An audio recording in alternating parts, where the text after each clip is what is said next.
YouTube channel study time with Priyanka. आज के इस वीडियो में हम क्लास 11 हिस्ट्री बुक का second chapter writing and city life का 9 टॉपिक पढ़ने वाले हैं। इससे पहले हमने इस चैप्टर के इंट्रोडक्शन को साथ ही स्टार्टिंग के 8 टॉपिक को बहुत ही डिटेल वे में कंप्लीट किया है। अगर अभी तक आप लोगों ने इस चैप्टर के प्रीवियस टॉपिक्स को नहीं देखा है then please check my description box, जहाँ पे आपको इस चैप्टर का एक प्लेलिस्ट मिल जाएगा from where you can watch all the previous part, या फिर आप आई बटन को भी क्लिक करके डायरेक्टली उस प्लेलिस्ट को देख सकते हैं। आज के इस वीडियो में हमें इस चैप्टर का 9 टॉपिक स्टार्ट करना है and the name of the 9 topic is life in the city. यानी कि इस टॉपिक में हम लोग पढ़ेंगे कि मेसोपोटामिया के शहरों में जीवन किस तरह से हुआ करता था, मेसोपोटामिया लोग अपने जीवन को किस तरीके से बिताते थे मेसोपोटामिया के शहरों में। चैप्टर के स्टार्टिंग से ही हम मेसोपोटामियन सिटीज, मेसोपोटामिया के राइटिंग स्टाइल, राइटिंग सिस्टम के बारे में पढ़ते हुए आ रहे हैं, बट अभी तक हमने मेसोपोटामिया में रहने वाले लोगों के बारे में ज्यादा इंफॉर्मेशन नहीं देखा। आज के इस टॉपिक में हम लोग मेसोपोटामियन पीपल के बारे में पढ़ने वाले हैं, मेसोपोटामिया के लोगों के बारे में पढ़ने वाले हैं, उनके सोसाइटी, उनके फैमिलीज, उनके मैरिज सिस्टम, साथ ही वो लोग किस तरह के घरों में रहा करते थे। इन सारे इंफॉर्मेशन को हम लोग आज के इस टॉपिक में पढ़ने वाले हैं। ये भी टॉपिक बहुत ज़्यादा इंपॉर्टेंट है। अगर क्वेश्चन आता है अबाउट द मेसोपोटामियन पीपल कि उनका जीवन किस तरीके से बीतता था शहरों में, देन सारे आंसर में जो आप लोगों को पॉइंट लिखना है वो सारे पॉइंट आपको इस टॉपिक में मिलेंगे। प्लीज़ टॉपिक को बहुत ही ध्यान से सुनिएगा।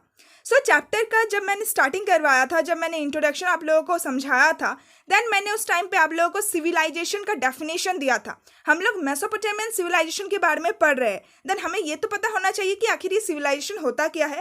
तब मैंने आप लोगों को समझाया था कि सिविलाइजेशन का मतलब होता है सभ्यता या फिर संस्कृति।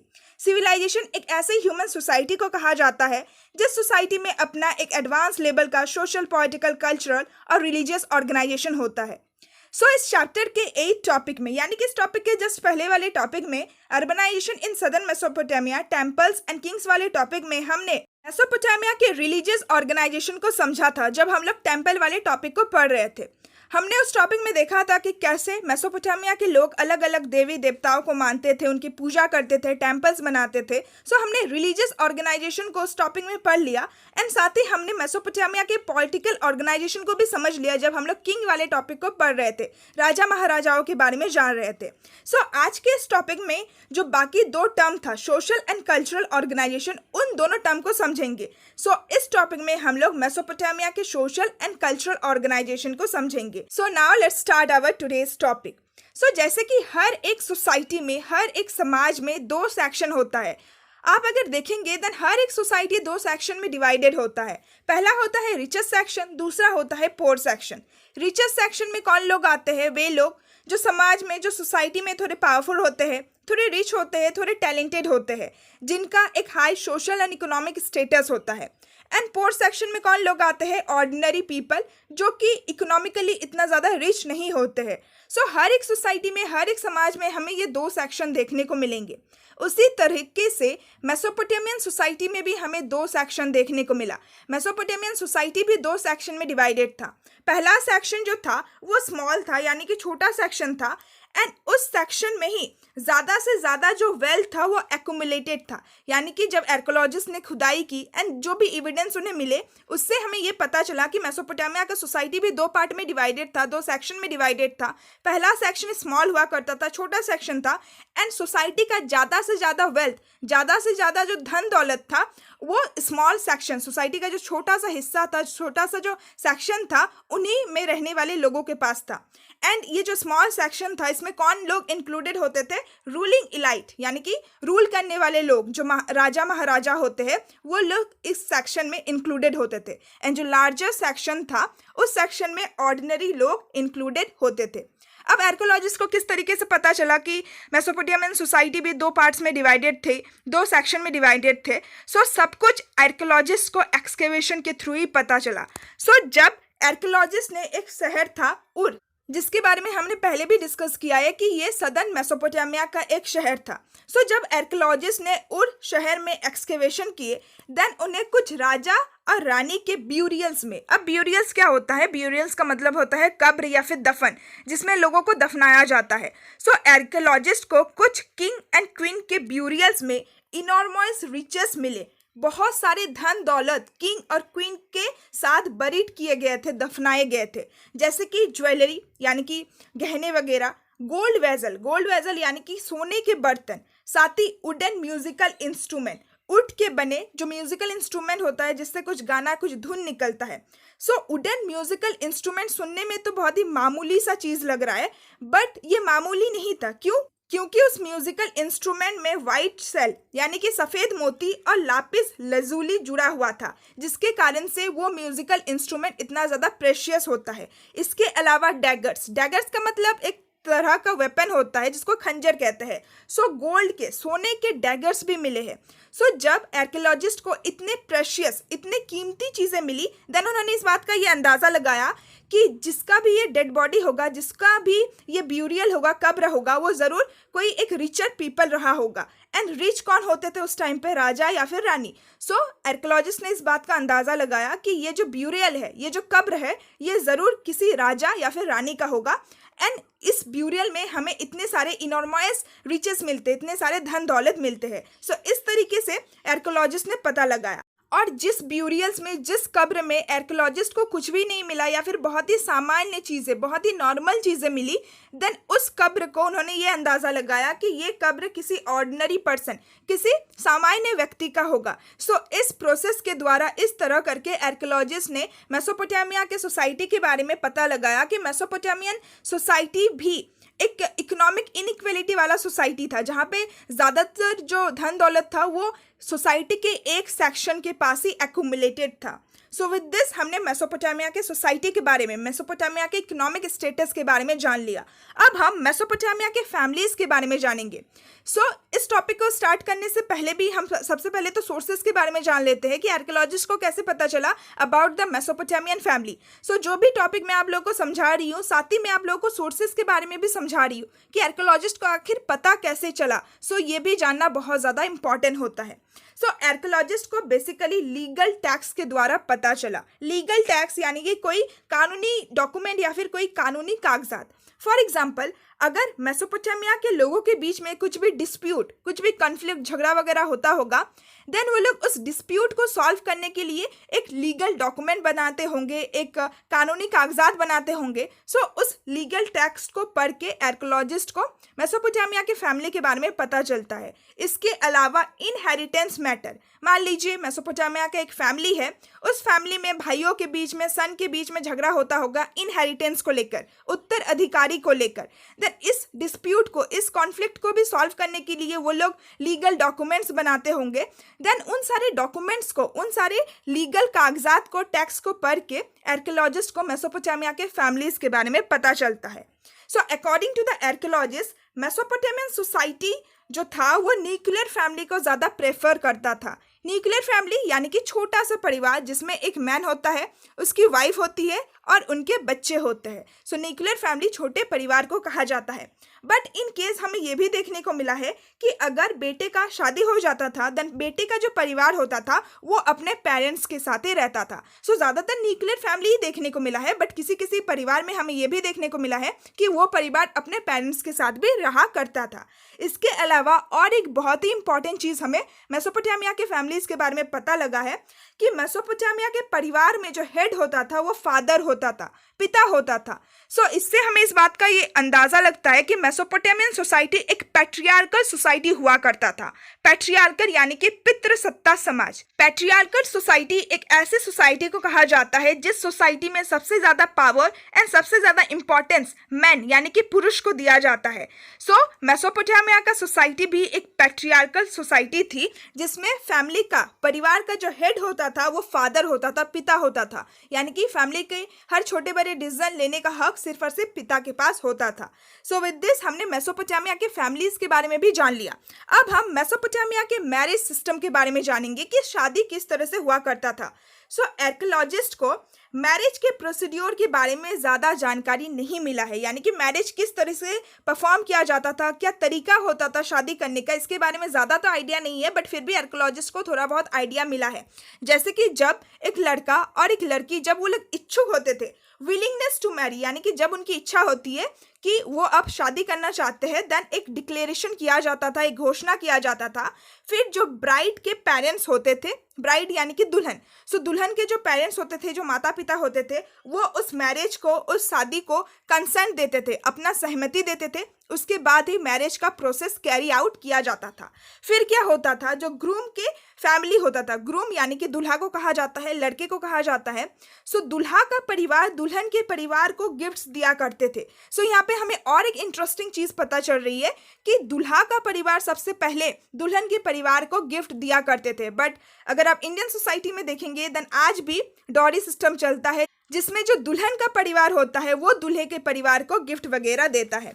इसके अलावा हमें फिर बता रखा है कि जब वेडिंग होता होगा, यानी कि जब शादी होता होगा, उस टाइम पे दोनों ही फैमिलीज एक दूसरे को गिफ्ट्स एक्सचेंज करते थे, एक दूसरे को उपहार दिया करते थे, लेन देन होता था उपहारों का। इसके अलावा वो लोग शादी के टाइम साथ में मिलकर खाना खाते थे और टेम्पल में यानी कि मंदिरों में ऑफरिंग करते थे, कुछ अर्पण करते थे, चढ़ावा वगैरह चढ़ाते थे। सो ये बस हमें इतना ही इन्फॉर्मेशन मिला है मैरिज सिस्टम के बारे में। साथ ही और एक चीज़ हमें इंपॉर्टेंट चीज़ ये बता रखा है कि जब शादी हो जाता था, देन ब्राइड की जो मदर इन लॉ होती थी, दुल्हन की जो सास होती थी, जब उसे लेने आती थी, देन दुल्हन को अपने फादर की प्रॉपर्टी का कुछ शेयर मिलता था, यानी कि अपने फादर का जो भी प्रॉपर्टी है उसका एक भाग, उसका एक हिस्सा उसको मिलता था। एक डॉटर भी अपने फादर के प्रॉपर्टी को इनहेरिट कर सकती थी। सो ये एक इंटरेस्टिंग चीज़ हमें पता लगा है कि डॉटर को भी, लड़कियों को भी ये राइट होता था, ये हक होता था कि वो अपने फादर की प्रॉपर्टी का जो कुछ हिस्सा है उसको ले सके। सो पूरा हिस्सा नहीं मिलता था, सन के लिए भी बहुत कुछ रहता था, जैसे कि फादर का, पिता का जो हाउस, जो हर्ड होता था, हर्ड यानी कि एनिमल्स का ग्रुप, जो फील्ड, जो जमीन जायदाद होता था, वो सब कुछ एक सन, एक बेटा इनहेरिट करता था, उसी को सब मिलता था। बट फिर भी शादी के टाइम पीरियड में लड़की को एक छोटा सा हिस्सा दिया जाता था। सो हमें इतना सब कुछ मैरिज सिस्टम के बारे में बता रखा है। फिर हमें मेसोपोटामिया के शहरों के बारे में बता रखा है कि मेसोपोटामिया के शहरों को किस तरीके से निर्माण किया जाता था, मेसोपोटामिया के घरों के बारे में बता रखा है। सो उर जो कि एक अर्लीस्ट साइट है, एक अर्लीस्ट सिटी है, वहाँ पे एक्सकेवेशन किए गए। जब वहाँ पे खुदाई की गई, देन हमें उर शहर के घरों के बारे में पता लगा कि वहाँ पे घर कैसे बनाए जाते थे, रोड्स कैसे बनाए जाते थे, एंड ड्रेनेज सिस्टम वगैरह था या नहीं। सो उर जो टाउन है, जो सिटी है, जो शहर है, उसमें ऑर्डिनरी हाउस यानी कि जो सामान्य घर थे, जहाँ पे सामान्य लोग रहते थे, उनके हाउसेस को सिस्टमैटिकली एक्सकेवेट किया गया। एक सिस्टमैटिक मैनर में, एक सिस्टमैटिक तरीके से खुदाई की गई। किस टाइम पीरियड के दौरान? 1930s टाइम पीरियड के दौरान। फिर एक्सकेवेशन के बाद हमें बहुत सारा इंफॉर्मेशन मिला about the houses of the उर शहर में हाउसेस किस तरीके से बनाए जाते थे, किस तरीके से स्ट्रीट यानी कि किस तरीके से रोड बनाए जाते थे, गलियां बनाई जाती थी। सो सबसे पहला इंफॉर्मेशन हमें ये मिला है कि उर शहर का जो स्ट्रीट, जो गलियां, जो रास्ते होते थे, वो नैरो यानी कि पतले होते थे, एंड वाइंडिंग यानी कि घुमावेदार होते थे। सो उर शहर के जो रास्ते थे वो स्ट्रेट रास्ते नहीं होते थे, बल्कि थोड़े कर्व, थोड़े घुमावेदार रास्ते होते थे। जैसे कि आप पिक्चर में भी देख सकते हैं, यहाँ पे एक डायग्राम भी दे रखा है जिसमें आप देख सकते हैं कि जो रास्ते हैं वो स्ट्रेट नहीं है, बल्कि थोड़ा घुमावेदार रास्ते है, थोड़ा कर्व टाइप का रास्ता है।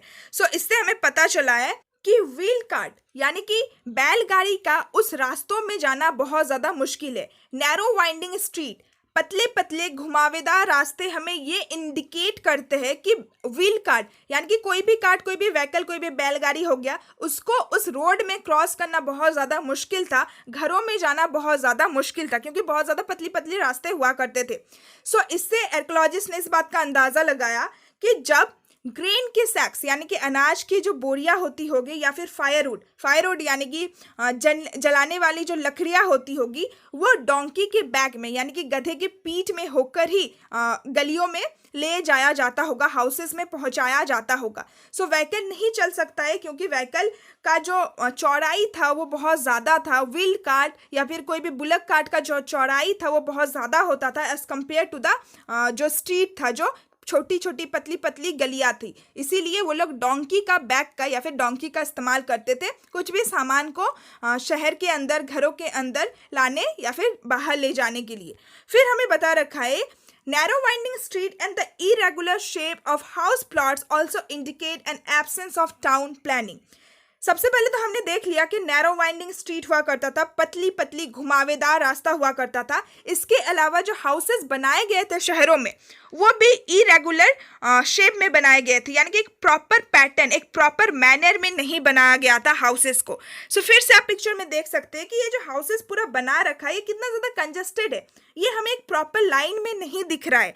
सो इससे हमें पता चलता है कि मेसोपोटामिया के शहरों में टाउन प्लानिंग की कमी थी, यानी कि टाउन को पहले प्लान नहीं किया गया था कि किस तरीके से बनाए जाए.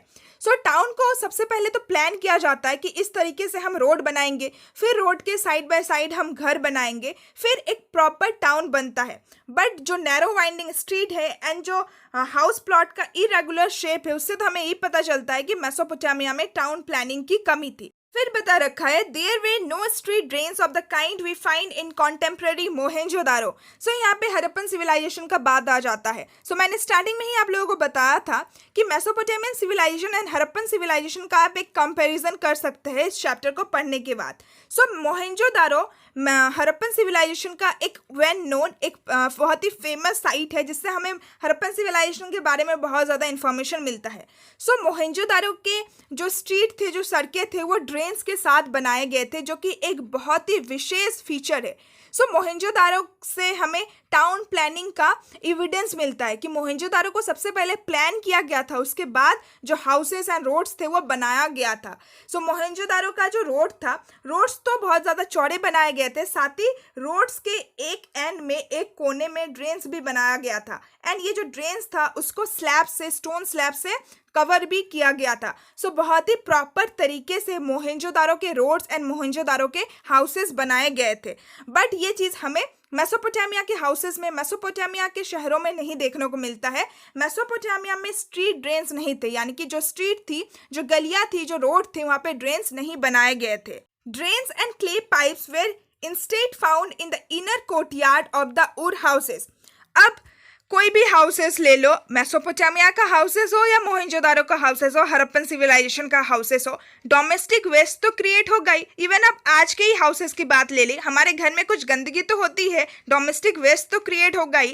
एंड इस वेस्ट को फेंकने के लिए, ये जो वेस्ट वाटर है इसके फ्लो के लिए हमें ड्रेन्स तो चाहिए ही.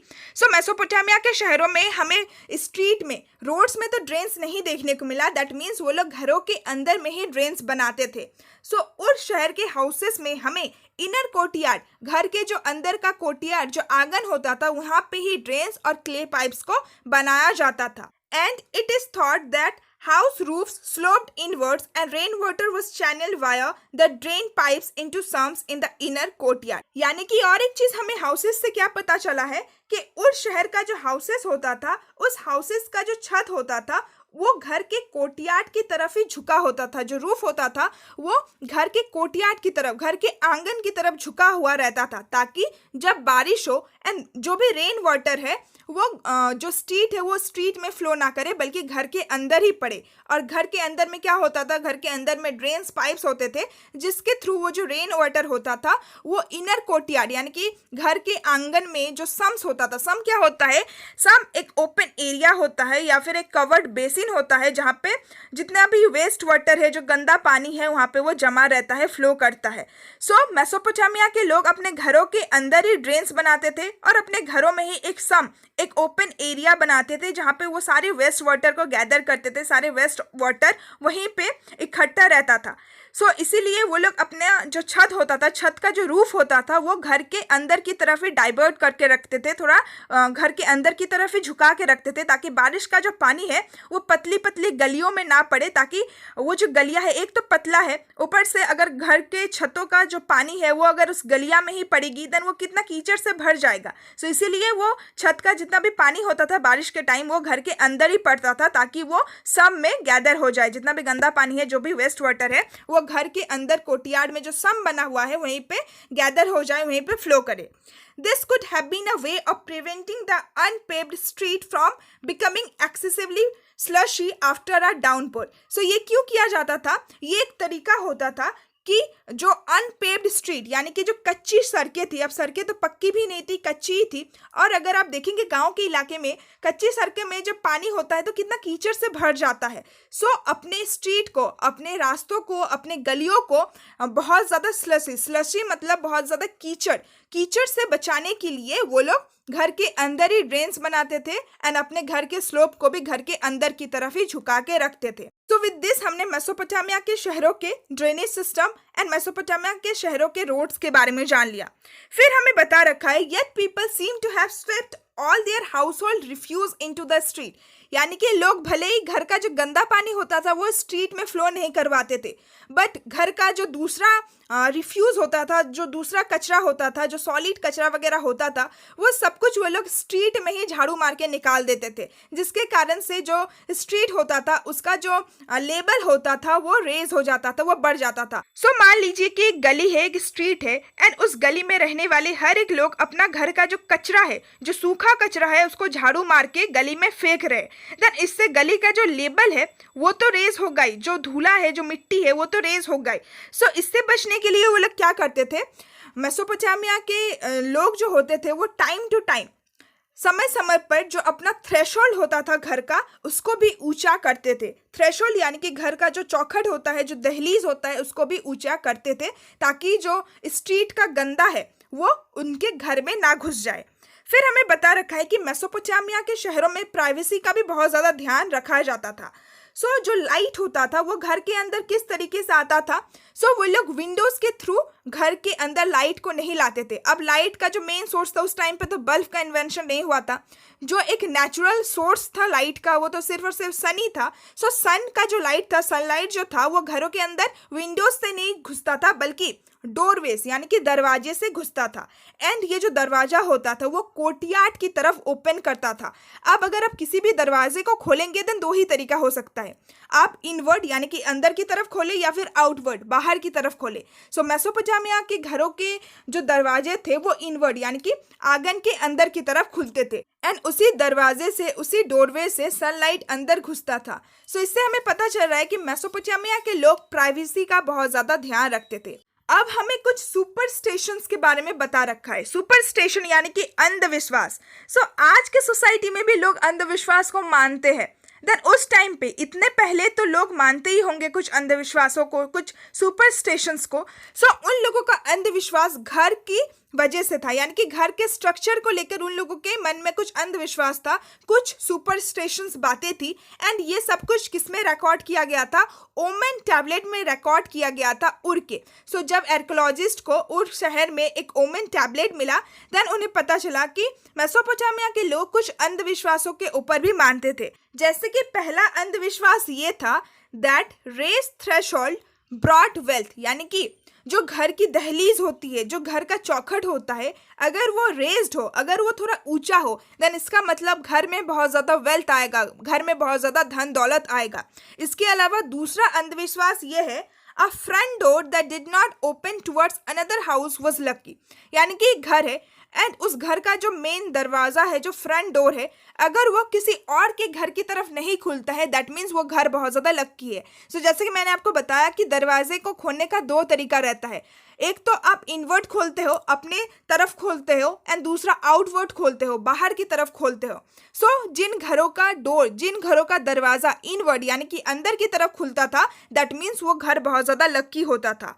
एंड तीसरा अंधविश्वास ये था, if the main wooden door of a house opened outward, the wife could be torment to her husband. So ये एक बहुत ही फनी अंधविश्वास है कि अगर घर का दरवाजा, घर का जो मेन डोर होता था वो बाहर की तरफ खुलता था, देन उससे क्या होता था, उस घर की जो वाइफ थी, उस घर की जो पत्नी थी, वो अपने हस्बैंड को बहुत ज़्यादा सताती थी, वो अपने हस्बैंड को बहुत ज़्यादा कष्ट पहुंचाती थी।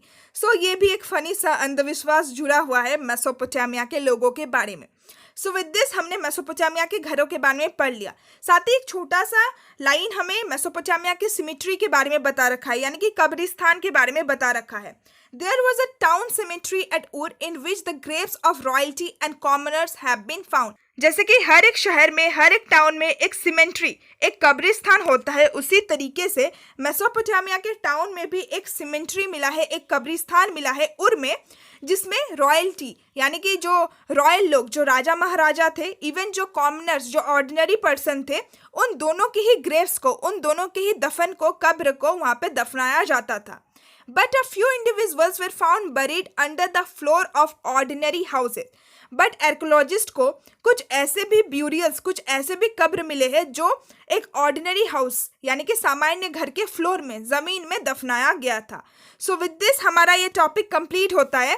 सो ये टॉपिक बहुत ज़्यादा इंपॉर्टेंट था जिसमें हमने बहुत कुछ जाना. सो सबसे पहले तो हमने मेसोपोटामिया की सोसाइटी के बारे में जाना, समाज के बारे में जाना, फिर मेसोपोटामिया में रहने वाले लोगों के बारे में यानी कि उनकी फैमिलीज के बारे में जाना, मैरिज सिस्टम के बारे में जाना, साथ ही हाउसेस के बारे में जाना कि मेसोपोटामिया के शहरों में टाउन प्लानिंग की कमी थी, उसको हड़प्पन सिविलाइजेशन के साथ एक कंपैरिजन भी किया. ड्रेनेज सिस्टम के बारे में जाना कि ड्रेनेज घर के बाहर नहीं बल्कि घर के कोर्टयार्ड के अंदर ही हुआ करते थे. साथ ही कुछ सुपरस्टिशन, कुछ अंधविश्वासों के बारे में भी जाना. और साथ ही हमने ये भी देखा कि टाउन में एक कब्रिस्तान भी होता था जिसमें रॉयल लोग एंड जो ऑर्डिनरी पीपल थे, दोनों को ही वहाँ पे दफनाया जाता था. सो विद दिस हमारा 9 टॉपिक कंप्लीट होता है. आई होप कि आपको 9 टॉपिक बहुत ही अच्छे से समझ में आ गया होगा. बट अगर फिर भी आप लोगों को किसी भी लाइन में कुछ भी कंफ्यूजन है देन आप मुझे कमेंट कर सकते हैं. मैं कमेंट के थ्रू आपके आंसर देने की कोशिश करूंगी.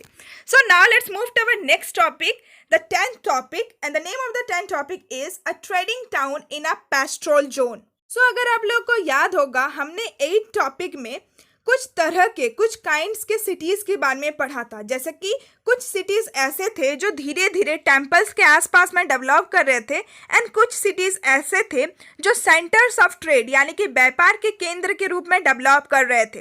सो उस टॉपिक में हमने उन शहरों के बारे में तो पढ़ लिया जो टेम्पल्स के आसपास में डेवलप कर रहे थे, बट उस टॉपिक में हमने उन शहरों के बारे में नहीं पढ़ा था जो सेंटर्स ऑफ ट्रेड, व्यापार के केंद्र के रूप में डेवलप कर रहे थे.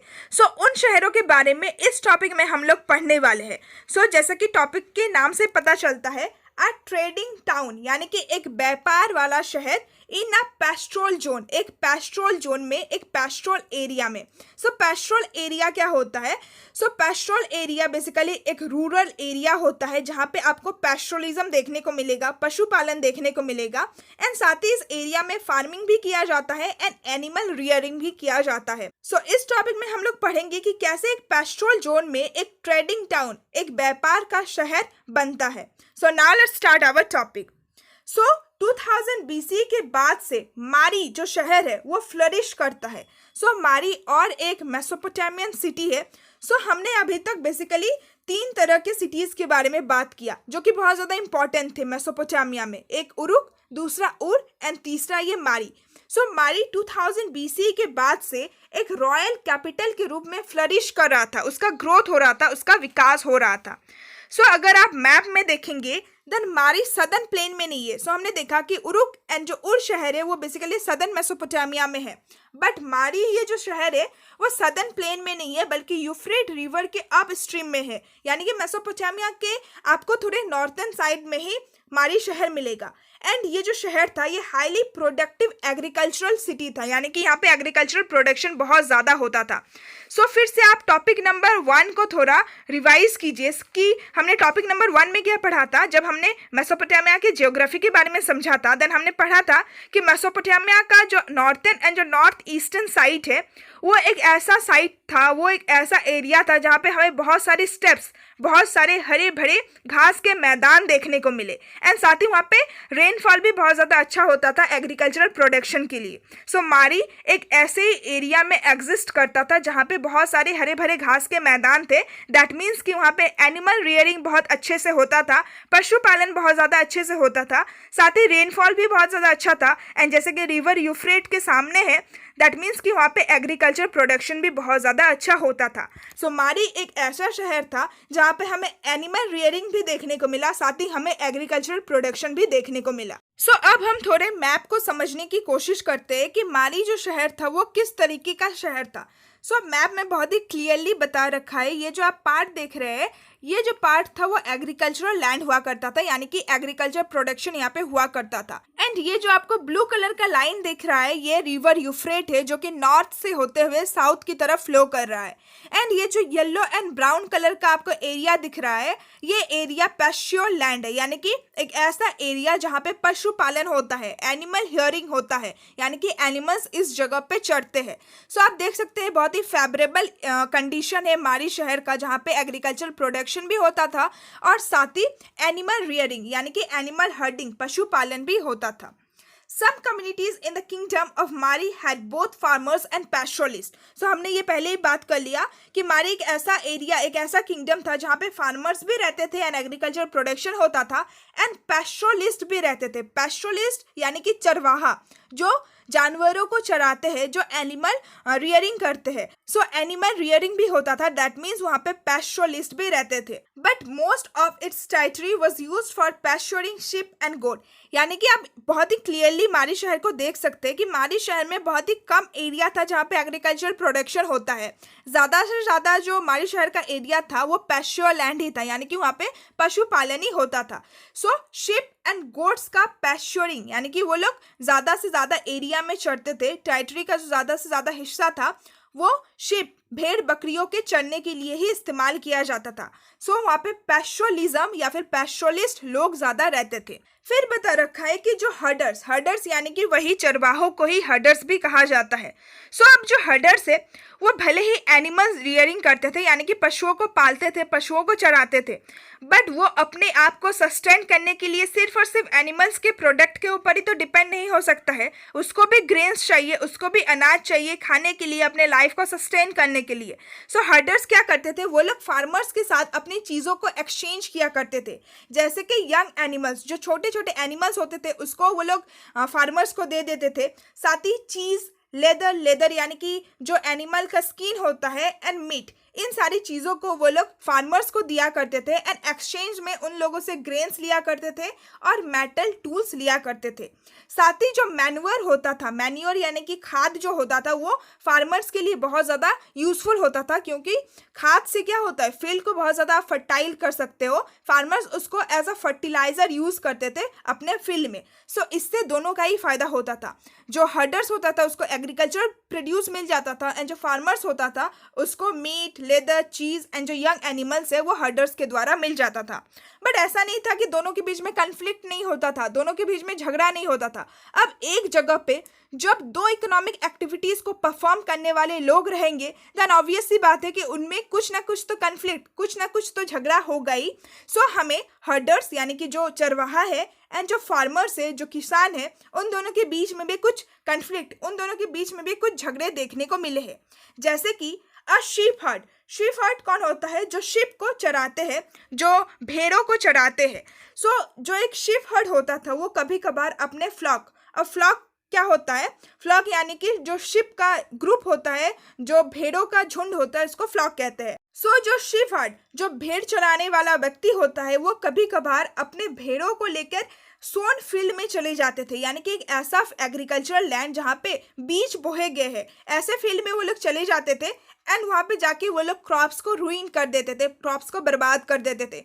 सो एक फील्ड है एंड अगर उस फील्ड में कुछ बीज बोहा गया है प्रोडक्शन के लिए, एंड उस फील्ड में अगर आप अपने एनिमल्स के ग्रुप को लेकर चलेंगे, देन उससे उस फील्ड का जो क्रॉप है वो तो बर्बाद होगा ही। सो शीप हर्ड क्या करते थे, कभी कभार अपने एनिमल्स को लेके एग्रीकल्चर फील्ड में चले जाते थे एंड जो पूरा क्रॉप्स था उसको डिस्ट्रॉय कर देते थे। इसके अलावा जो हर्ड्समैन थे, हर्ड्समैन यानी कि पशुओं को चराने वाले व्यक्ति, सो हर्ड्समैन भी कभी कभार क्या करते थे, जैसे कि वो लोग मोबाइल होते थे, मोबाइल अब टेलीफोन की बात नहीं की गई है, बल्कि मोबाइल यानी कि एक पर्सन जो एक प्लेस से दूसरे प्लेस तक ट्रैवल करता है।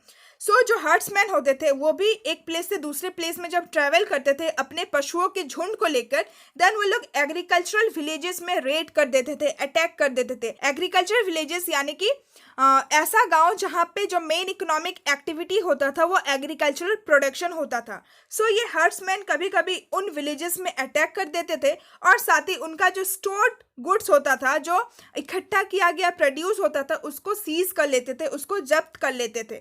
सो अब इसके बदले में फार्मर्स तो चुप नहीं रहेंगे। जब हर्ड्समैन, शीप हर्ड, ये जो चरवाहे लोग हैं, जब वो फार्मर्स से कन्फ्लिक्ट कर रहे हैं, झगड़ा कर रहे हैं, देन उसके बदले में फार्मर्स भी तो कुछ करेंगे, वो लोग तो चुप नहीं बैठेंगे। सो उसके रिवेंज में फार्मर्स क्या करते थे, जो सैटल ग्रुप्स यानी कि फार्मर्स को कहा गया है जो एक जगह पे सैटल होकर रहते थे। सो जो फार्मर्स होते थे वो पैस्टोरलिस्ट को मना कर देते थे कि आप मेरे रास्ते से होते हुए, मेरे फील्ड से होते हुए रिवर में या फिर कैनल में नहीं जा सकते हो वाटर लेने के लिए। सो इस तरीके से उन लोगों के बीच में थोड़ा बहुत कन्फ्लिक्ट भी होता था, थोड़ा बहुत झगड़ा भी होता था। फिर हमें बता रखा है था मेसोपोटामियन हिस्ट्री। सो अब हमें मेसोपोटामिया के इतिहास में ये बता रखा है कि ये जो शहर था मारी, इस शहर में एक कम्युनिटी के लोग नहीं बल्कि बहुत सारे कम्युनिटी के लोग रहा करते थे। जैसे कि नोमैडिक कम्युनिटीज कौन होते हैं, नोमैडिक पीपल कौन होते हैं, जो एक प्लेस से दूसरे प्लेस में ट्रेवल करते हैं, मूव करते हैं। सो ये जो नोमैडिक कम्युनिटीज थे ऑफ द वेस्टर्न डेजर्ट, यानी कि मेसोपोटामिया के वेस्टर्न डेजर्ट के जो नोमैडिक कम्युनिटीज थे वो प्रॉस्पेरियस एग्रीकल्चरल हार्टलैंड में आते थे। सो प्रॉस्पेरियस एग्रीकल्चर हार्टलैंड मारी किंगडम को कहा गया है क्योंकि वहाँ पे एग्रीकल्चर प्रोडक्शन बहुत ज़्यादा होता है। हार्टलैंड यानी कि सेंट्रल एरिया ऑफ एग्रीकल्चर का हार्टलैंड होता था मारी शहर। सो ये जो नोमैडिक कम्युनिटीज़ थे वो मारी शहर में आते थे एंड वहाँ पे फिर बस के वो लोग बहुत ज़्यादा प्रॉस्पेरियस, बहुत ज़्यादा रिच हो जाते थे। इसके अलावा जो शीप हर्ड यानी कि भेड़ों को चराने वाले जो व्यक्ति होते हैं वो भी अपने भेड़ों के झुंड को लेकर एग्रीकल्चरल फील्ड में पहुंच जाते थे। जो सोन एरिया है जहाँ पे बीज बोया गया है, समर के टाइम में, गर्मी के टाइम में मारी शहर के सोन एरिया में पहुंच जाते थे। साथ ही और भी ग्रुप्स जैसे कि herders, harvest labourer, hired soldier, ये सब भी मारी के किंगडम में पहुंच जाते थे एंड वहाँ पे वो लोग सेटल हो जाते थे और फिर वो लोग बहुत ज़्यादा प्रोस्पेरियस भी हो जाते थे। सो मारी एक ऐसा किंगडम बन चुका था, एक ऐसा शहर बन चुका था, जो भी व्यक्ति उस शहर में आता था, जो भी कम्युनिटीज़ के लोग उस शहर में बस रहे थे, वो लोग बहुत ज़्यादा प्रोस्पेरियस बन रहे थे, वो लोग बहुत ज़्यादा रिच बन रहे थे। इवन बहुत सारे कम्युनिटीज़ तो पावर भी गेन करने लग गए थे एंड वो लोग उस किंगडम में अपने रूल को भी स्टेबलाइज करने लग गए थे। सो यहाँ पे 4 ग्रुप्स के बारे में बता रखा है, 4 डायनेस्टीज कह लीजिए या फिर 4 कम्युनिटीज के बारे में बता रखा है जिन्होंने मारी शहर को रूल किया था। सो पहला था एक्काडियन, दूसरा था एमोरिट्स, तीसरा था एसेरियन एंड चौथा था एरेमेनियंस। सो इन चारों ग्रुप ने मारी शहर को रूल किया था। द किंग्स ऑफ मारी where एमोराइट्स whose dress differed from that of the original inhabitants। यानी कि मारी शहर को रूल करने वाले जो राजा थे वो सबसे पहले एमोरिट्स थे एंड इनका जो ड्रेसिंग स्टाइल था, इनका जो ड्रेसिंग सेंस था वो बहुत ज़्यादा अलग था as compared to the original inhabitants. Mari में रहने वाले जो ओरिजिनल लोग थे, जो वहाँ के मूल निवासी थे, उनके ड्रेसिंग सेंस से, उनके ड्रेसिंग स्टाइल से एमोराइट्स का ड्रेसिंग स्टाइल बहुत ज़्यादा अलग था। बट वो लोग मेसोपोटामिया के अलग अलग देवी देवताओं को रिस्पेक्ट करते थे, साथ ही वो लोग टेम्पल्स भी बनाया करते थे। सो ये जो एमोराइट्स किंग थे, इन्होंने मारी शहर में एक टेम्पल बनाया था, किसके लिए? For dragon. So dragon basically God of step को कहा जाता है। सो जैसे कि हमने पढ़ा कि मारी एक ऐसे जगह पे लोकेटेड था जहाँ पे बहुत सारे स्टेप्स, बहुत सारे हरे भरे घास के मैदान थे। सो इसीलिए उस भगवान, ये जो भगवान है डैगन, वो हरे भरे घास के भगवान माने जाते थे एंड उन्हीं भगवान के लिए एमोराइट्स ने मारी में एक टेम्पल भी बनाया था। सो मेसोपोटामियन सोसाइटी एंड जो मेसोपोटामियन कल्चर था वो हर तरीके के लोगों के लिए, हर कल्चर के लोगों के लिए ओपन था। यानी कि मेसोपोटामियन सोसाइटी में, मेसोपोटामियन कल्चर में कोई भी व्यक्ति आके रह सकता था। ये सोसाइटी, ये कल्चर हर एक व्यक्ति को इनवाइट करती थी अपने जगह पे रहने के लिए। एंड ये जो वाइटैलिटी यानी कि ये जो मेसोपोटामियन सोसाइटी का, मेसोपोटामियन सिविलाइजेशन का जो ये उत्साह था, ये जो एनर्जी था, वो उनके इंटरमिक्सचर की वजह से ही था। यानी कि अलग अलग ग्रुप्स, अलग अलग कम्युनिटीज़, अलग अलग डायनेस्टीज़ के लोग एक साथ मेसोपोटामिया के रीजन में रहते थे। इसी की वजह से ये जो मेसोपोटामियन सिविलाइजेशन था वो इतना ज़्यादा प्रसिद्ध था और इतना ज़्यादा प्रोस्पेरियस था। सो विद दिस हमारा ये पेज कंप्लीट होता है। फिर हमें नेक्स्ट पेज में एक पैलेस का पिक्चर दे रखा है। ये पैलेस मारी में था एंड ये कौन से राजा का पैलेस था? उस राजा का नाम था किंग जिम्रेलिन, जिनका टाइम पीरियड था 1810 से लेकर 1760 BC। सो यहाँ पे आप देख सकते हैं कितना बड़ा पैलेस है। यहाँ पे आप ऑडियंस हॉल को देख सकते हैं, आउटर कोर्ट, इनर कोर्ट, साथ ही ये है एंट्रेंस गेट। सो ये जो पैलेस था, इस पैलेस में करीब 260 रूम्स थे एंड ये जो पैलेस था वो 2.4 हेक्टर के एरिया को कवर्ड करता था। सो यहाँ पे कुछ पिक्चर्स भी दे रखे हैं, जैसे कि ये था उस पैलेस का कोर्टयार्ड, ये ऑफिस था, साथ ही इस पैलेस के किचन का पिक्चर भी दे रखा है। सो ये था इस पैलेस का किचन, साथ ही इस पैलेस के बाथरूम के बारे में भी बता रखा है कि ऐसा कुछ बाथरूम वगैरह हुआ करता था। एंड उस पैलेस के वॉल में दीवारों पे जो पेंटिंग बना हुआ था उस पेंटिंग को भी दे रखा है। सो ये पैलेस इतना ज़्यादा फेमस था कि ऐसा माना जाता है कि नॉर्थ सीरिया के जो छोटे से किंग थे वो बेसिकली मारी शहर में आए थे किंग जिमरेलिन के पैलेस को देखने के लिए। सो विद दिस हमारा 2 पेज कंप्लीट होता है जिसमें ज़्यादा इन्फॉर्मेशन नहीं दे रखा था। फिर हमें मारी के राजाओं के बारे में बता रखा है। So the kings of Mari however had to be vigilant. So अब हमें ये देखने को मिला है कि मारी शहर के जो राजा थे अब वो थोड़ा केयरफुल हो रहे थे, अब वो थोड़ा सावधान हो रहे थे। किसकी वजह से? सो उसका रीज़न ये है कि हमने देखा था कि मारी एक ऐसा शहर था जिस शहर में अलग अलग कम्युनिटीज़ के लोग आके रह रहे थे, अलग अलग कम्युनिटीज़ के लोग आके सेटल हो रहे थे और प्रोस्पेरियस हो रहे थे। सो इसीलिए मारी शहर के जो राजा थे उसको थोड़ा सतर्क रहना पड़ रहा था कि कहीं कोई एक ऐसा कम्युनिटी ना आ जाए, कहीं कोई एक ऐसा ग्रुप ना आ जाए जो उनके शहर में जो उनका किंगशिप है, जो उनका राज्य है उसको ओवरथ्रो कर दे, उनका जो राजा का प्लेस है उसको ले ले। Herders of various tribes were allowed to move in the kingdom, but they were watched. So अब जैसे कि हर्डर्स एक पशुपालन का एरिया ही माना जाता था, एक पेस्ट्रोल जोन ही माना जाता था मारी शहर को। सो अलग अलग हर्डर्स तो वहाँ पे आते ही थे अपने पशुओं को चराने के लिए। सो अलग अलग ट्राइब्स के जो हर्डर्स थे, जो चरवाहे थे, उनको अलाउ तो किया जाता था मारी के किंगडम में आने के लिए, बट उनके ऊपर नज़र रखा जाता था। The camps of herders are mentioned frequently in letters between kings and official, यानी कि जो राजा होता था एंड उनके जो ऑफिशियल्स होते थे उनके बीच में हमेशा डिस्कस होता रहता था लेटर्स के द्वारा कि ये जो हर्डर्स है, ये जो चरवाहे हैं, वो किंगडम के किस जगह पे अपने कैंप्स को लगा रहे हैं, किस जगह पे अपना डेरा डाल रहे हैं, कहाँ पे अपने एनिमल्स के ग्रुप को चरवा रहे हैं। सो ये सारे इंफॉर्मेशन एक किंग और उनके ऑफिशियल के बीच में डिस्कस होता रहता था। फिर बता रखा है, in one letter an officer writes to the king that he has been seeing frequent fire signals at night sent by one camp to another and he suspect that a raid or an attack is being planned। यानी कि एक बार एक letter में archaeologist को क्या मिला कि एक जो ऑफिसर है, जो किंग का जो ऑफिसर है, वो किंग को एक लेटर लिखता है कि उस ऑफिसर को कुछ फ्रीक्वेंट फायर सिग्नल्स देखने को मिल रहा था रात में। यानी कि जैसे कि मैंने आपको बताया कि अलग अलग जो हर्डर्स है, जो चरवाए हैं, वो किंगडम में आते थे एंड वो लोग अपना कैंप बनाते थे, अपना डेरा डालते थे। सो एक ऑफिसर को एक बार ये देखने को मिला कि ये जो कैंप था हर्डर्स का, उस कैंप में कुछ एक फायर सिग्नल दे रहा था, यानी कि फायर सिग्नल यानी कि फायर को जला के एक सिग्नल देना। सो एक ऑफिसर्स को रात को ये देखा कि एक कैंप है, उस कैंप में कुछ फायर सिग्नल दिया गया एंड उस सिग्नल को देखते हुए दूसरा जो हर्डर्स का कैंप है उन्होंने भी एक ऐसा ही सेम सिग्नल दिया, फिर तीसरा कैंप ने भी वही सेम सिग्नल दिया। सो इससे ऑफिसर्स ने ये अंदाज़ा लगाया कि हो सकता है कि ये जो हर्डर्स का कैंप है वो एक रेड प्लान कर रहा है, वो एक अटैक प्लान कर रहा है मारी के किंगडम के खिलाफ, मारी के राजा के खिलाफ। सो इसीलिए मारी के राजा थोड़ा विजिलेंट हो रहे थे, थोड़ा सतर्क रह रहे थे, क्योंकि कभी भी उनके पोजीशन को कोई भी अटैक कर सकता था। सो विद दिस हमने फाइनली मारी शहर में रहने वाले लोगों के बारे में पढ़ लिया। सो अब हम फाइनली उस चीज़ को पढ़ने वाले हैं जिस चीज़ के बेसिस पे इस टॉपिक का नाम लिखा गया था, यानी कि एक ट्रेडिंग टाउन, एक व्यापार का शहर। मारी कैसे एक व्यापार के शहर के रूप में फ्लरिश कर रहा था, उसका ग्रोथ हो रहा था। सो मारी, जैसे कि हमने देखा कि मारी एक ऐसे पोजीशन में लोकेटेड था जो कि एक प्राइम पोजीशन माना जाता है, एक इम्पॉर्टेंट पोजीशन माना जाता है ट्रेड के लिए, व्यापार के लिए। सो मारी जो रिवर यूफ्रेट था उसके अप स्ट्रीम में लोकेटेड था एंड रिवर जो यूफ्रेट था वो एक रास्ता हुआ करता था ट्रेड के लिए।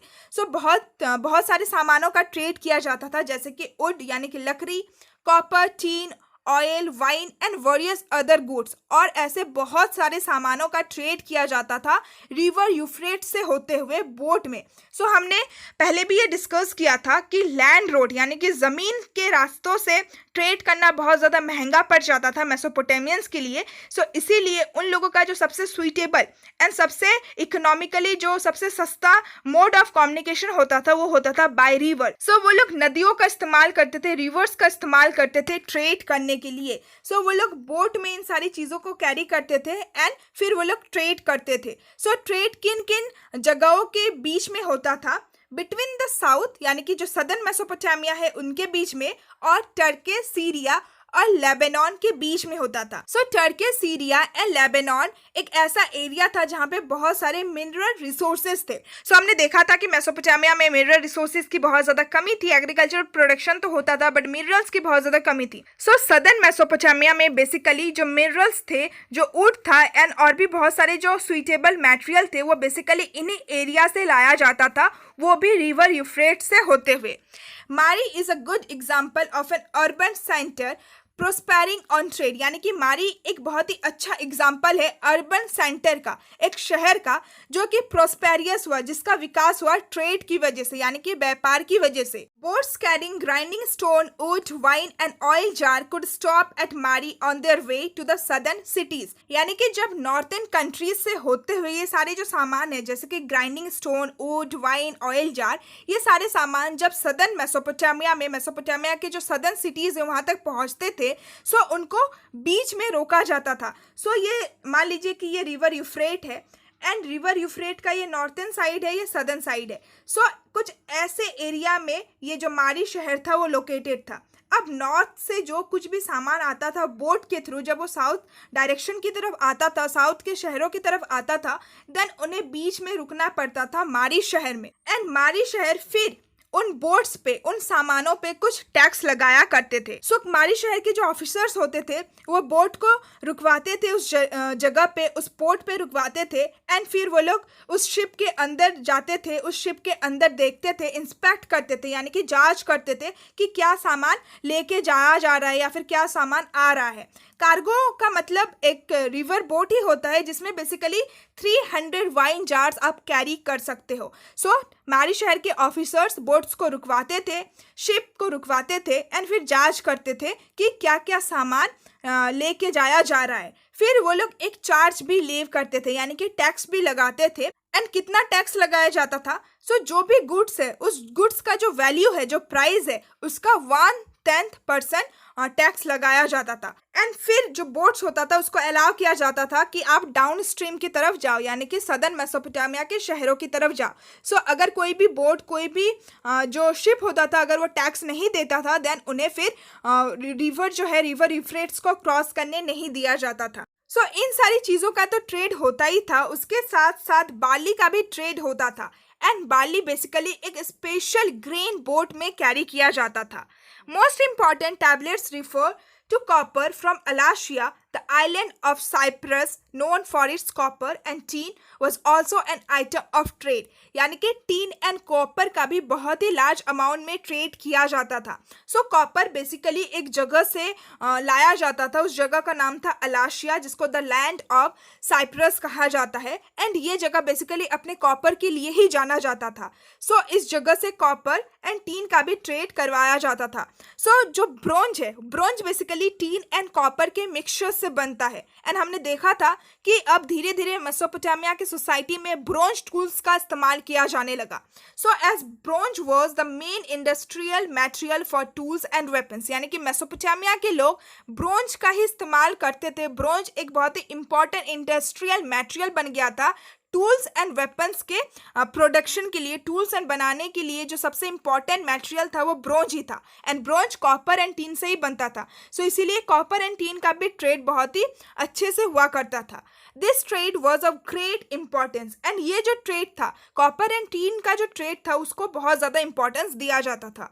सो ये जो मारी किंगडम था वो मिलिट्रीली इतना ज़्यादा स्ट्रांग नहीं था, यानी कि मारी शहर के जो राजा थे वो लोग मिलिट्रीली इतना ज़्यादा पावरफुल नहीं थे, बट फिर भी ये जो किंगडम था वो बहुत ज़्यादा प्रोस्पेरियस, बहुत ज़्यादा रिच था, जस्ट बिकॉज ऑफ ट्रेड। व्यापार की वजह से वो बहुत ज़्यादा रिच था। सो विद दिस हमारा ये टॉपिक भी कंप्लीट होता है। आई होप कि आपको ये टॉपिक भी बहुत ही अच्छे से समझ में आ गया होगा। सो विद दिस हमने आज के इस वीडियो में हमारा 9 टॉपिक को साथ ही 10 टॉपिक को कंप्लीट किया। बाकी हमारे सिर्फ और सिर्फ लास्ट के 2 टॉपिक्स बचे हैं, cities and Mesopotamian culture and the legacy of writing. So इन दोनों टॉपिक को हम अपने नेक्स्ट वीडियो में कवर करेंगे। सो आई होप कि आज के वीडियो में जो मैंने आप लोगों को टॉपिक पढ़ाया है वो टॉपिक आप लोगों को बहुत ही अच्छे से समझ में आ गया होगा। बट फिर भी अगर आप लोगों को कुछ भी डाउट होता है, कुछ भी प्रॉब्लम होता है, देन आप मुझे कमेंट कर सकते हैं। सो आई होप कि आज का ये वीडियो आप लोगों को बहुत ज़्यादा अच्छा लगा होगा। अगर टॉपिक समझ में आया then please like my video, share my video with all your friends and please channel को सब्सक्राइब ज़रूर कर लीजिएगा अगर आप ऐसे ही दूसरे चैप्टर्स की भी वीडियोज़ को देखना चाहते हैं। So see you all soon in my next video. Till then, bye bye and stay tuned with my channel, and thanks for watching my video.